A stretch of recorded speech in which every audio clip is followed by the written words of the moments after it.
할렐루야. 자, 우리 양옆으로 인사하겠습니다. 예수 이름으로 축복합니다. 예수 이름으로 축복합니다.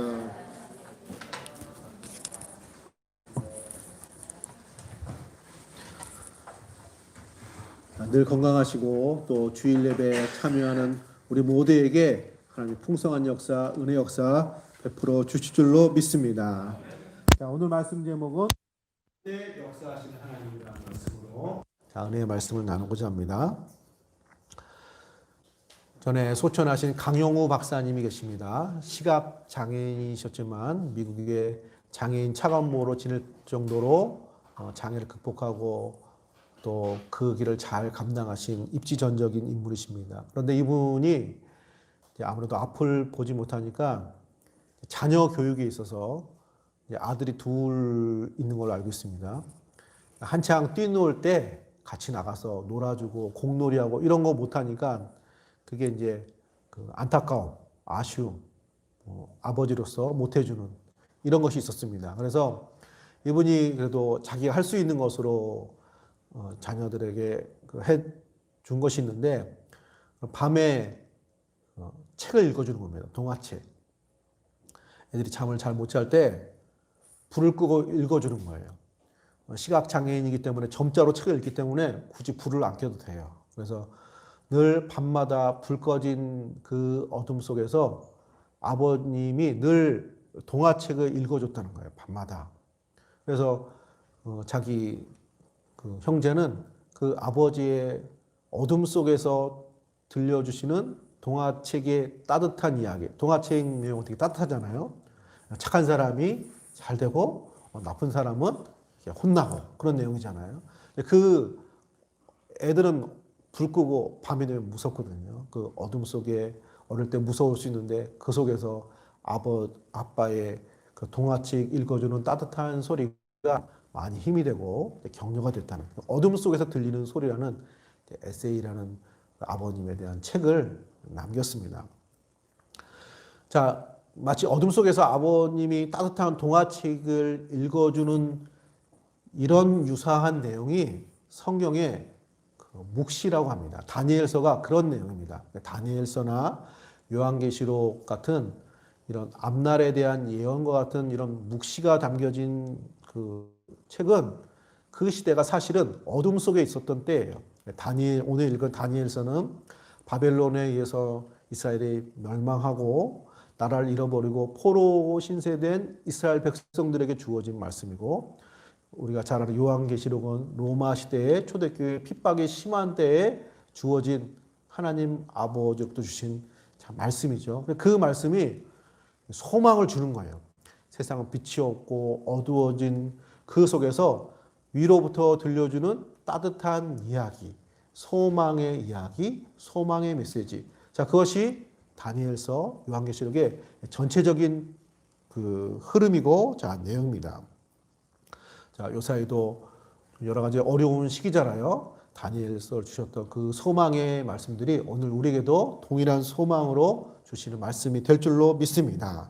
자, 오늘 특별히 다니엘이 그 9장에서 다니엘서 9장에 보면은 나라와 민족을 위해서 다니엘이 간곡하게 기도를 합니다. 그리고 그 기도에 대한 응답으로 하나님이 역사하시고 또 활동하시는 그 내용이 나오는 것이 오늘 본문에 나오고 있습니다. 그래서 특별히 이런 것을 보면서 다니엘이 나라가 어려운 시기에 정말로 간절히 더 원래도 기도했던 사람이지만 하루에 3번씩 목숨의 위협을 받아도 기도하던 사람이었거든요. 그런데 더 나라가 힘들 때, 상황이 어려울 때 더 기도했던 다니엘처럼 우리가 그런 기도 생활을 좀 본받아서 또 힘든 시절에 우리 믿음의 사람들은 더 기도에 힘쓰고 또 우리의 삶은 또 어려울 수도 있고 좀 피해를 덜 받을 수도 있고 여러 가지 차이가 있겠지만 우리가 다 같은 마음으로 함께 또 기도에 동참하시고 오늘 말씀을 통해서 또 동기부여를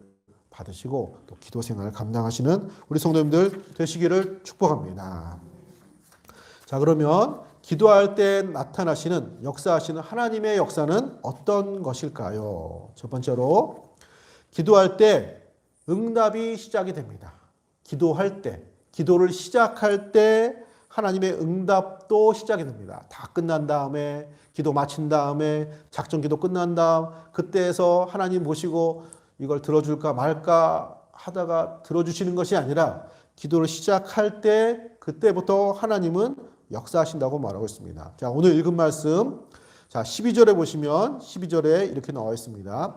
그가 내게 이르되 다니엘아 두려워하지 말라. 내가 깨달으려 하여 내 하나님 앞에 스스로 겸비하기로 결심하던 첫날부터 내 말이 응답받았으므로 내가 내 말로 말미암아 왔느니라. 하나님, 이 상황이 어떻게 된 것입니까? 이스라엘이 회복이 되지 않습니다. 바벨론이 망하고 페르시아가 등장했는데 사람들이 고향으로 돌아갈 생각을 하지 않습니다. 답답하고 어떻게 된 것입니까? 해서 깨닫기 위해서, 하나님 역사가 무엇인지 알기 위해서 결심하고 기도하는 첫날부터 내 말이, 내 기도가, 내 소원이 응답받았으므로, 할렐루야, 첫날부터 응답받았으므로, 지금 말하는 사람은 가브리엘 천사거든요. 내가 왔다는 것입니다. 자, 비슷한 내용이 다니엘서 9장 23절에도 있습니다. 9장 23절에 이렇게 기록되어 있습니다. 곧 내가 기도를 시작할 즈음에 명령이 내렸으므로 이제 내게 알리러 왔느니라. 너는 크게 은총을 입은 자라. 그런즉 너는 이 일을 생각하고 그 완상을 깨달을지니라. 내가 기도를 시작할 즈음에, 기도를 시작할 때에 하나님의 명령이 내려져서, 그래서 자기가 왔다는 것입니다. 기도 중간에, 기도 끝나고 하나님 들으시고 이것을 어떻게 할까 결정하셔서 명령이 떨어진 것이 아니고, 기도를 시작할 즈음에, 시작할 때에 벌써 하늘에서 응답이 됐고 명령이 내려졌고 출동이 됐고, 그래서 자기가 왔다는 것입니다. 할렐루야. 하나님이 그만큼 우리의 기도를 소중히 여기십니다. 그래서 기도를 시작하면 하나님이 다 아시죠. 무슨 기도를 하는지, 무슨 마음인지 모든 걸 다 아시잖아요. 그러니까 기도를 시작할 때부터 기다렸다는 듯이 응답하시고 역사를 하신다는 것입니다. 자, 좋은 말인데 이게 무슨 내용인가 좀 감이 안 올 수도 있겠습니다. 자, 예를 들면 이렇게 한번 생각해 보시기 바랍니다. 전에 교회 성도님 가정에 자녀가 학교 생활을 잘 적응이 안 돼가지고 도대체 공부에 취미가 안 붙어가지고 학교를 가기 싫고, 그래서 학교를 막 안 가요. 한동안 안 갔습니다. 자녀 이길 부모는 없잖아요. 그럼 뭐 어떻게 하겠어요? 자, 그래서 우리 자녀는 이거 학업을 포기해야 되나, 딴 길로 가야 되나, 학교는 일찍부터 그만둬야 되나, 뭐 대학은 고사하고 뭐 이건 중학교, 고등학교도 못 나오겠네, 막 이런 기도 제목, 근심 제목이었습니다. 자, 그러던 어느 날 애들도 집에서 노는 것도 하루 이틀이거든요. 요새 코로나로 집에 학교 안 가고 방학도 아닌데 집에 있으니까 처음엔 좋다고 하더니 이게 하루 이틀, 한 달, 두 달 되니까 학교 가고 싶대요. 평상시 그렇게 하루만 무슨 뭐 빨간 날만 돼도 좋아하던 이 녀석들이 막 학교를 가고 싶다고 그래요. 그래서 그런지 이 친구도 그 부모님한테 나 다시 학교 갈 거야. 친구도 만나고 싶고 다시 공부해 볼 거야. 할렐루야. 그렇게 했어요. 한마디 시작을 한 거예요. 간 것도 아니에요. 그러니까 그날로 그 부모님들이 책상 멀쩡한데 책상을 새로 사고 가방도 사고 교복도 별로 입지도 않았는데 교복도 새로 맞춰주고 버스카드도 충전 다 시키고 완전히 애가 학교 가는 건지 부모가 학교 가는 건지 하여튼 준비를 다 하고 아예 졸업이 다 완전 졸업을 시킬 정도로 그렇게 다 막 움직이는 그 성도님, 그 학부모의 모습을 보았습니다. 아이는 그냥 결심한 거예요. 학교를 가겠다. 공부를 시작하겠다. 그 시작할 때 부모는 기다렸다는 듯이 막 움직이는 거예요. 필요한 모든 조치를 하는 것입니다. 할렐루야. 예를 들자면 그렇다는 것입니다. 기도의 응답이 기도를 시작할 즈음에, 기도할 때부터 응답받았다는 이 내용이 그런 내용입니다. 우리가 기도할 때 우리의 기도가 하나님 보좌에 상달되어지고 하나님 책상 위에 이렇게 올라오는 거예요. 그러면 지켜보시고 고민하시고 나중에 응답하시는 것이 아니라 보는 순간, 기도하는 순간, 기도할 때부터 하나님이 역사하시고 움직이시는 것입니다. 그래서 이 말을 하는 명령을 받고 온 이 천사가 얘기를 합니다. 오늘 아까 읽은 12절에 보면은 첫날부터 내 말이 응답받았으므로 내가 내 말로 말미암아 왔느니라. 그러니까 첫날에 하나님께 응답되어서 그 응답을 하나님이 다니엘이 기도하잖아. 왜 여기서 빨리 가봐. 그래가지고 가버려요. 천사가 출동을 해가지고 여기 왔다는 것입니다. 할렐루야. 우리가 기도할 때 하나님 움직이십니다. 역사하십니다. 자녀의 기도에 부모는 그렇게 반응을 하는 것처럼 우리 하나님, 우리를 사랑하시는 하나님 아버지께서 그렇게 역사를 하시는 것입니다.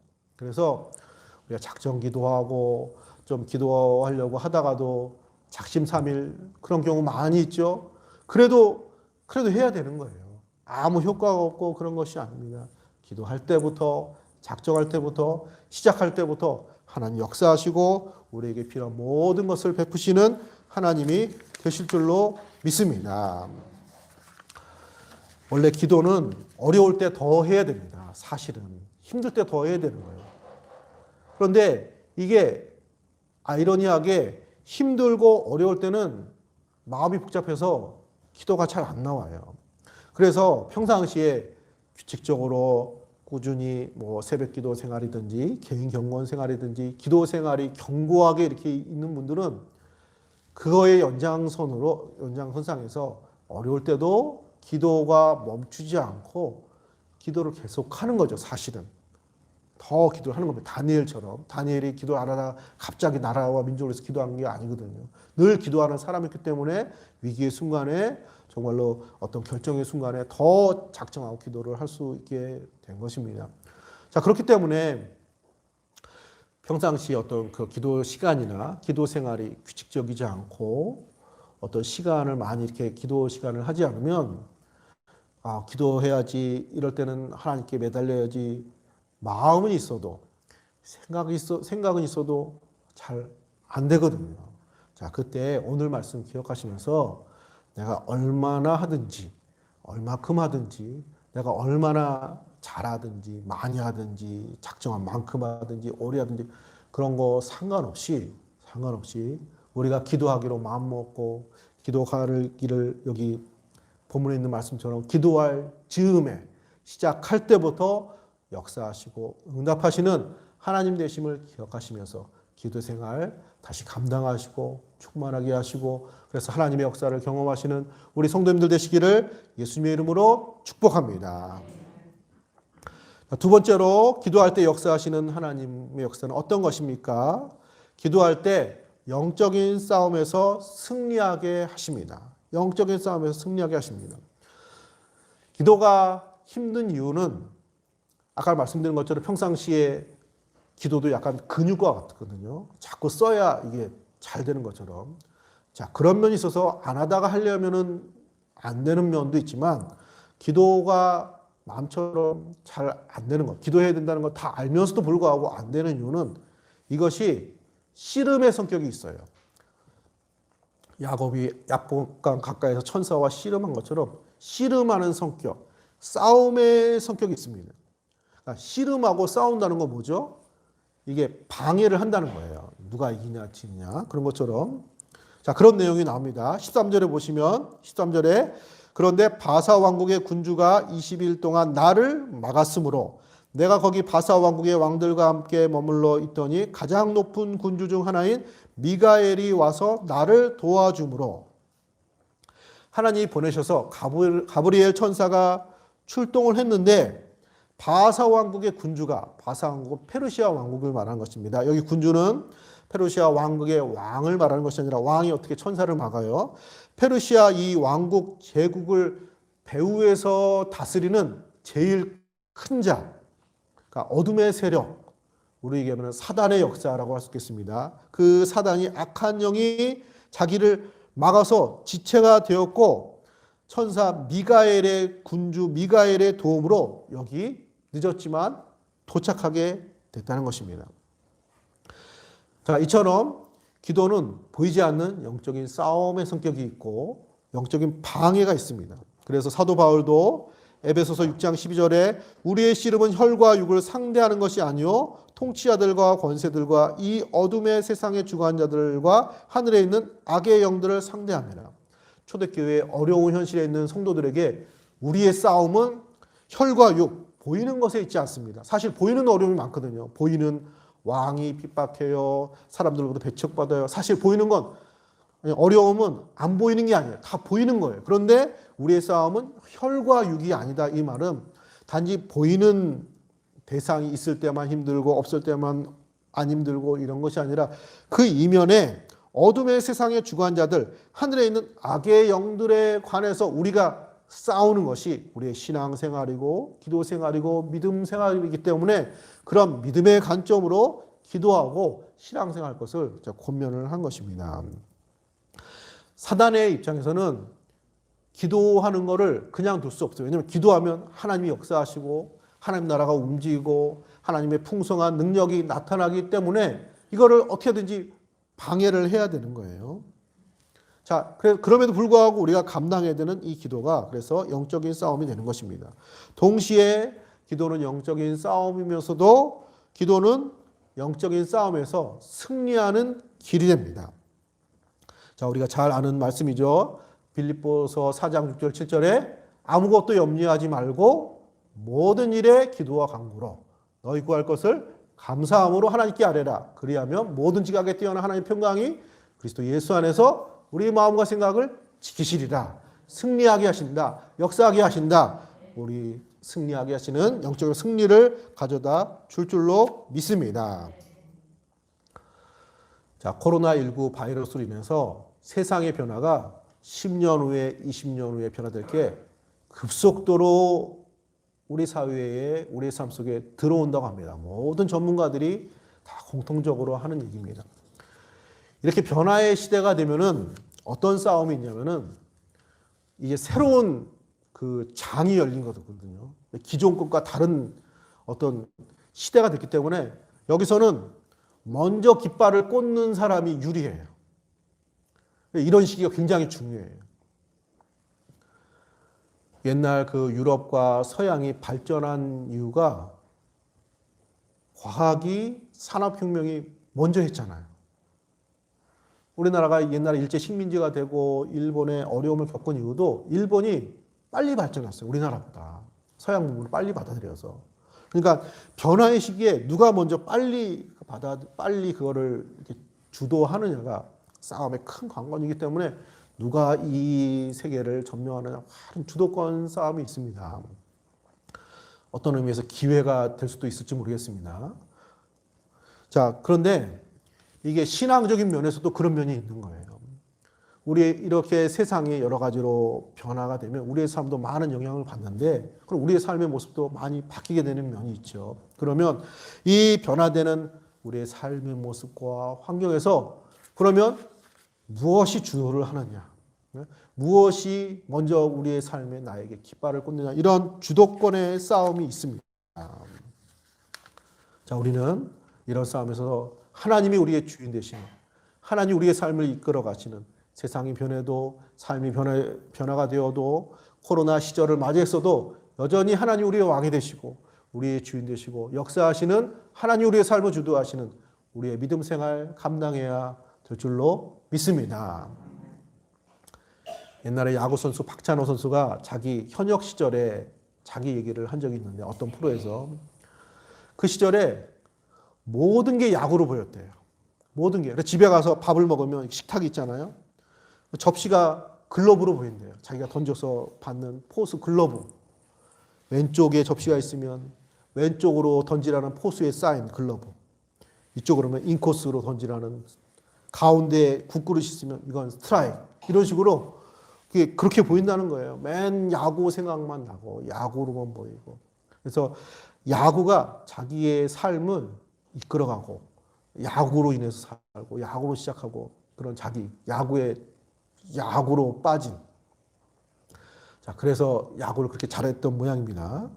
자, 마치 그런 것처럼 우리의 믿음 생활은 신앙, 하나님이 우리를 주도하는 그런 믿음의 삶을 만들어야 할 것입니다. 사랑하는 성도님들, 우리의 삶이 무엇이 주도를 합니까? 코로나가 주도를 하나요? 아니면 어떤 근심이 주도를 하나요? 아니면 우리의 여러 가지 일들이 있잖아요. 자, 우리가 기도할 때 이 주도권을 지킬 수 있어요. 아무리 중요하고 아무리 위기가 있고 어려움이 있어도 그거는 내 삶의 주인은 못 되는 거예요. 하나님이 나의 삶을 인도하시고 나를 구원하시고 나를 축복하시는 하나님이시기 때문에 기도를 통해서 하나님이 여전히 우리의 왕이 되시고 주가 되시고 역사하시는 하나님, 우리의 신앙생활 만들어가게 될 것입니다. 그래서 승리하는 것입니다. 그래서 기도하면 하나님이 여전히 우리의 삶의 주인 되시고 역사하신 하나님이 되시기에 우리의 삶은 하나님의 손에 붙들려서 승리 역사가 만들어지게 될 줄로 믿습니다. 기도를 통해서 이런 영적인 승리를 경험하시는 우리 성도님들 되시기를 예수님의 이름으로 축복합니다. 자, 세 번째로 기도할 때 역사하시는 하나님의 모습은 어떤 것입니까? 기도할 때 우리에게 새 힘을 주십니다. 새 힘을 주십니다. 영적인 싸움만 있고 부담만 있고 방해만 있고 이런 것이 아닙니다. 씨름만 있는 것이 아닙니다. 하나님께서 우리에게 새 힘을 주시고 용기를 주십니다. 자, 2차 대전 중에 미군 병사가 살아남은 자기의 간증을 얘기했습니다. 한참 전쟁을 하다가 이 연합군이 그 적군에 의해서 밀려가지고 독일군에 밀려가지고 후퇴를 하게 됐는데 빨리 후퇴를 못해가지고 갇힌 거예요. 고립이 된 거예요. 이 자기의 본 부대는 먼저 떠났고 그래서 동굴에서 이제 숨어 있었습니다. 이분이 숨어 있으면서 이제 그 지역은 다 점령을 한 거예요. 적군이 발견되면 죽는 거죠. 총살이에요. 그래서 그 동굴 속에서 정말로 간절한 기도를 했다고 합니다. 하나님, 여기 적군이 점령을 했습니다. 내가 살 길은 다시 이 미군 연합군이 와서 이 지역을 재탈환해야 내가 동굴 바깥으로 나갈 수 있습니다. 빨리 우리 연합군을 보내주세요. 여기를 다시 이 땅을 점령하게 해주세요. 간절하게 기도를 했다고 합니다. 그러면서 동굴 밖에 혹시 우리 부대가 다시 오나 이렇게 보기도 하고 말이죠. 그렇게 한참을 기도했습니다. 그래서 무슨 바스락 소리가 나가지고 무슨 소리인가 하고 눈을 떠보니까 군대는 안 오고 동굴에 막 큰 거미가 막 나오는 거예요. 거미가. 그리고 자기 집인 양 막 거미줄을 치는 거예요. 그래서 아니 하나님이 보내달라는 군대는 안 보내고 웬 거미, 내가 여기서 죽는가 보다. 군대에 응답은 없고 거미만 있고. 자, 그러고 나서 하룻밤이 지났습니다. 하루 이틀이 지났습니다. 이제 진짜 사람 발자국 소리가 나는 거예요. 군인 발자국. 그래서 우리 부대인가 하고 이렇게 보니까 우리 부대가 아니에요. 적군이 수색하는 소리예요. 동굴과 산속을 사사치 수색하고 있는 거예요. 어제는 거미가 오더니 오늘은 적군이 오는구나. 이제 나는 진짜 죽었구나. 하나님 참 너무하시네요. 이렇게 기도를 했는데, 자, 그러고 잔뜩 움츠려가지고 이제나 저제나 조마조마하고 있는데 동굴 앞으로 왔습니다. 적군이. 할렐루야. 그래서 이제 수색을 하러 들어오려는 찰나에 이 사람들이 거미줄을 본 거예요. 이렇게 거미줄이 많아. 이렇게 거미줄이 많으면 여기 사람이 없는 거야. 사람이 들어갔으면 거미줄이 없지. 여기는 없어. 들어가지 말자고. 그리고 건너갔답니다. 거기를. 할렐루야. 자, 우리 그냥 재밌게 듣지만 이분은 생사의 갈림길에 있었습니다. 그래서 그때 정말로 감사했대요. 거미가, 그 흉측한 거미가 천사로 보이더래요. 하나님이 스파이더맨을 보내신 거예요. 거미를 보내신 거예요. 그리고 며칠 후에 그 부대가 다시 이 지역을 탈환하고 자기 살아나왔다는 간증을 들었습니다. 자, 다니엘이 한참 기도를 하다가 낙심이 사실은 된 장면입니다. 이 장면은 오늘 본문의 말씀은 여기 14절에 보시면은 14절에 이제 내가 마지막 날에 내 백성이 당할 일을 내가 깨닫게 하려 왔노라. 이는 이 환상이 오랜 후의 일임이라 하더라. 다니엘이 민족으로 해서 기도하니까 하나님께서 민족의 앞날을, 하나님 백성의 앞날을 보여주시는데 당할 일이라고 그러잖아요. 당할 일. 여기 14절에 보면은 내 백성이 당할 일. 그러니까 70년 포로 생활을 했는데 70년으로 끝나는 게 아니라 바벨론이 끝나면 페르시아, 페르시아 끝나면 그리스, 그리스 끝나면 로마, 이렇게 이스라엘 백성들이, 하나님 백성이 겪는 어려움의 일들이 계속되는 것을 보여준 것입니다.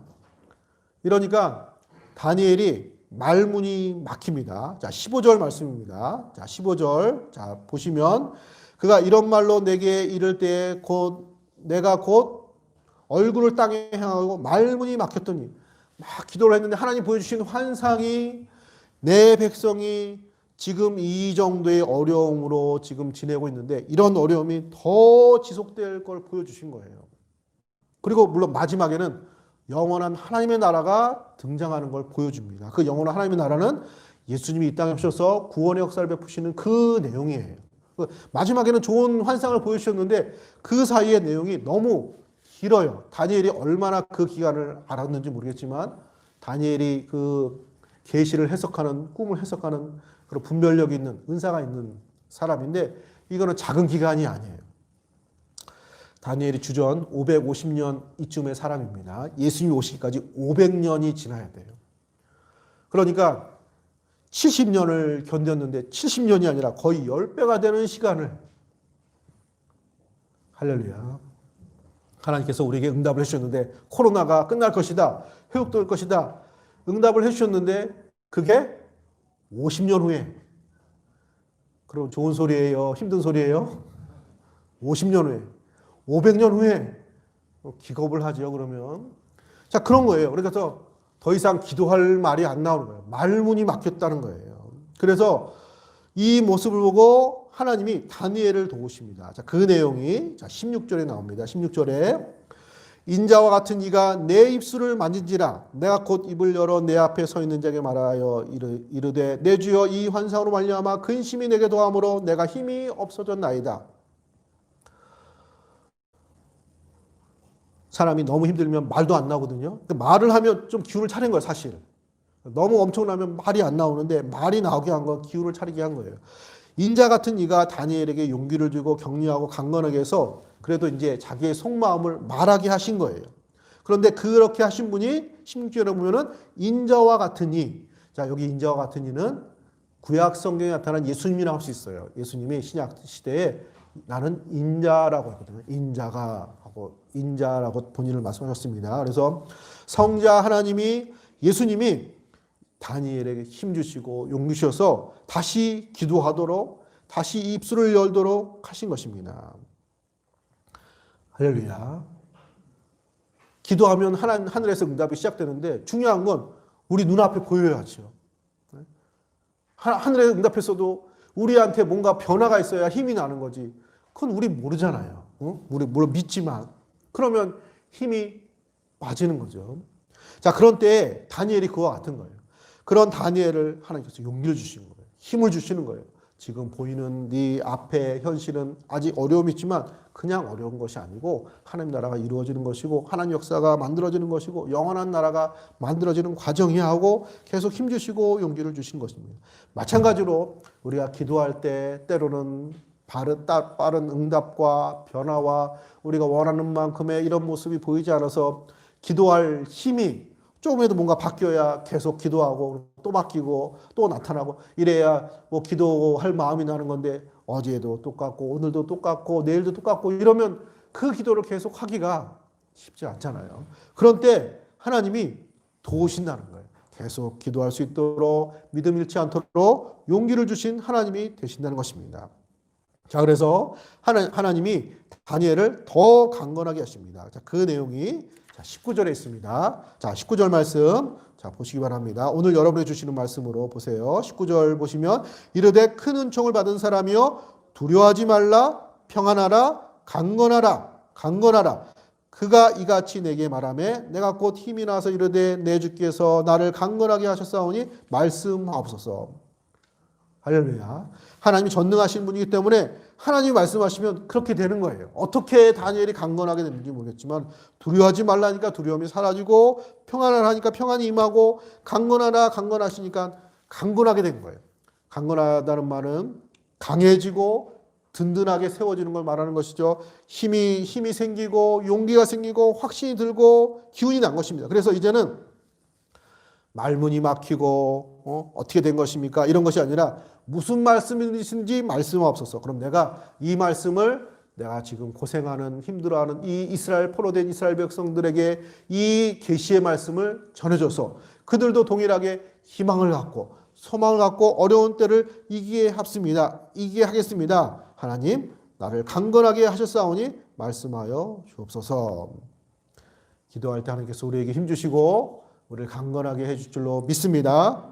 예수님도 기도할 때 힘드셨어요. 겟세마네 동산에서 아버지여 내 이 잔을 내게서 옮기시옵소서. 누가복음 22장 42절에 보면은 너무 힘들어서 하나님 이 잔을 옮기시옵소서. 그냥 지나가면 안 되겠습니까? 다른 길은 없을까요? 그렇게 이제 기도하기 너무 힘든 거예요. 그래서 베드로에게 제 아들에게 같이 좀 기도하자. 내가 기도하기가 너무 힘들다. 그렇게 말씀하셨잖아요. 그때 누가복음 22장 43절에 보면은 천사가 하늘로부터 예수께 나타나 힘을 더하더라. 예수님도 기도하기 힘들 때 천사를 통해서 힘을 더하신 것처럼 우리가 기도할 때 하나님 응답하시고 우리 역적의 싸움에 승리하게 하시고 우리가 기도하다 지칠 때도 있고 방해도 있을 수 있는데 그때마다 우리를 도우시고 강건하게 하시고 힘주셔서 우리의 믿음 생활 감당해 하시는 하나님이 되실 줄로 믿습니다. 그래서 기도하면은 바로 그 기도의 제목대로 큰 역사가 일어나지 않더라도 하나님이 우리 기운 차리게 해주세요. 갑자기 말 안 듣던 애들이 말을 잘 듣는다든지 갑자기 밥맛이 없었는데 오늘따라 식욕이 좋아져가지고 밥을 맛있게 먹는다든지 성경을 읽는데 오늘따라 마치 내게 주시는 하나님 말씀처럼 막 귀에 들리는 것처럼 쏙쏙 들어온다든지 늘 하던 기도였는데 오늘따라 그 기도가 마치 하나님 진짜 듣는 것처럼 그런 마음이 들어서 정말로 감동 있게 감사하게 내 마음을 토설해서 기도를 한다든지 하나님이 이 모양 저 모양으로 우리를 강건하게 하셔서 기도가 중단되지 않도록 우리의 신앙이 중단되지 않도록 우리의 믿음 생활 중단되지 않도록 우리를 강건하게 하시는 새 힘을 주시는 우리 하나님 되실 줄로 믿습니다. 사랑하는 성도님들 말씀을 정리하고 마치겠습니다. 지금은 기도해야 될 때입니다. 기도할 때 하나님이 역사하실 줄로 믿습니다. 오늘부터 시작을 하면 역사가 시작이 되는 것입니다. 이건 우리의 싸움, 피할 수 없는 싸움. 어려운 시절에는 교회는 기도를 해왔습니다. 역사적으로. 성경에서도. 특별히 믿음의 사람들은 더 기도를 했습니다. 다니엘처럼. 다니엘이 평상시에 하루 3번 기도하지만 더 기도를 했잖아요. 그런 것처럼 우리가 이 문제를 놓고 현재의 상황을 놓고 교회를 위해서 우리 자신을 위해서 가정을 위해서 또 우리 자녀들의 앞날을 위해서 변화되는 이 세상에서 앞길을 위해서 우리가 기도할 때 하나님 역사하시고 응답하시고 승리 주시고 우리에게 강건함을 새 힘을 주실 줄로 믿습니다. 이런 믿음으로 기도생활 감당하시고 승리하시는 우리 성도들 되시기를 예수님의 이름으로 축복합니다. 자, 기도하겠습니다. 하나님 은혜 주심으로 감사드립니다. 하나님 오늘 우리에게 또 기도의 사명을 말씀해 주셨습니다. 우리가 기도를 시작하기로 결단하며 시작할 때 하늘에서 하나님의 역사, 천군 천사를 움직이며 우리를 도우시는 하나님의 역사가 시작될 줄로 믿습니다. 기도할 때 수많은 악의 세력들이 방해의 역사가 있지만 기도의 힘과 능력으로 나사렛 예수 그리스도의 이름의 능력으로 이기게 하시고 승리하게 해 주실 줄로 믿습니다. 때로 지칠 때도 있습니다. 힘들 때도 있습니다. 그때마다 우리를 도우시고 강건하시고 세임 주시는 하나님의 능력으로 말미암아 우리를 새롭게 하셔서 하나님의 능력으로 승리하게 되실 줄로 믿습니다. 이 어려운 시기를 통해서 기도 생활을 통해서 승리하게 하시고 오히려 이 시절을 통해서 더욱더 변화받고 새로워지며 충만해지며 우리의 삶에 풍성한 간증이 나타나는 복된 역사 나타나게 하여 주옵소서. 감사드리며 거룩하신 예수님의 이름으로 감사 기도 드립니다. 아멘.